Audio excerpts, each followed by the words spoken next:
নমস্কার। সুকুমার রায়ের গল্প সমগ্র থেকে আজকের ছোট গল্প ভাঙা তারা।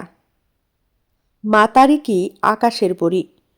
আকাশের পরী যারা তাদের একটি করে তারা থাকে। মা তারিকি তার তারাটিকে রোজ সকালে শিশির দিয়ে ধুয়ে মেজে এমনি চকচক করে সাজিয়ে রাখত যে রাত্রিবেলা সবার আগে তার উপরেই লোকের চোখ পড়ত।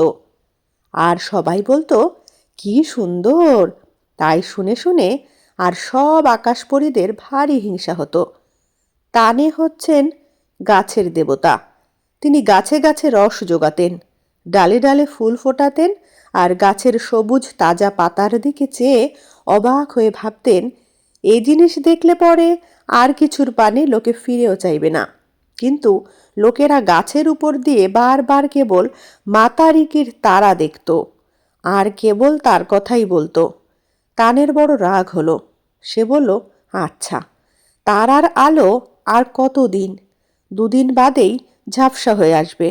কিন্তু যতদিন যায় তারা ততই উজ্জ্বল আর ততই সুন্দর হয়, আর সবাই তার দিকে ততই বেশি করে তাকায়। একদিন অন্ধকার রাত্রে যখন সবাই ঘুমের ঘোরে স্বপ্ন দেখছে, তখন তানে চুপি চুপি 2জন আকাশপরীর কানে কানে বলল, এসো ভাই, আমরা সবাই মিলে মা তারিকিকে মেরে তারাটাকে পেড়ে আনি। পরীরা বলল, চুপ চুপ, মা তারিকি জেগে আছেন। পূর্ণিমার জ্যোৎস্না রাতে আলোয় শুয়ে মা তারিকির চোখ যখন আপনা হতে ঢুলে আসবে, সেই সময় আবার এসো। এসব কথা কেউ শুনল না। শুনল খালি জলের রাজার ছোট্ট একটি মেয়ে। রাজার মেয়ে রাত্রি হলেই সেই তারাটির ছায়া নিয়ে খেলতে খেলতে জলের নিচে ঘুমিয়ে পড়ত আর মা তারিকির স্বপ্ন দেখত। দুষ্টু পরীর কথা শুনে তার 2 চোখ ভরে জল আসলো। এমন সময় দক্ষিণ হাওয়া আপন মনে গুনগুনিয়ে জলের ধারে এসে পড়ল। রাজার মেয়ে আস্তে আস্তে ডাকতে লাগলো, দক্ষিণ হাওয়া, শুনেছ? ওরা মা তারিকিকে মারতে চায়। শুনে দক্ষিণ হাওয়া হায় হায় করে কেঁদে উঠল। রাজার মেয়ে বলল, চুপ চুপ, এখন উপায় কি বলো তো? তখন তারা 2জনে পরামর্শ করল যে মা তারিকিকে জানাতে হবে সে যেন পূর্ণিমার রাতে জেগে থাকে। ভোর না হতে দক্ষিণ হাওয়া রাজার মেয়ের ঘুম ভাঙিয়ে বলল, এখন যেতে হবে। সূর্য তখন স্নানটি সেরে সিঁদুর মেখে সোনার সাজে পূবের দিকে দেখা দিচ্ছেন। রাজার মেয়ে তার কাছে আবদার করল, আমি আকাশের দেশে বেড়াতে যাব। সূর্য তার 1 ফালি সোনালি কিরণ ছড়িয়ে দিলেন। সেই কিরণ বেয়ে বেয়ে রাজার মেয়ে উঠতে লাগলো। সকালবেলার কুয়াশা দিয়ে দক্ষিণ হাওয়া তাকে ঘিরে ঘিরে চারদিকেতে ঢেকে রাখল। এমনি করে রাজার মেয়ে মা তারিকির বাড়িতে গিয়ে সব খবর বলে আসলো। মা তারিকি কি করবে? সে বলল, আমি আর কোথায় যাব?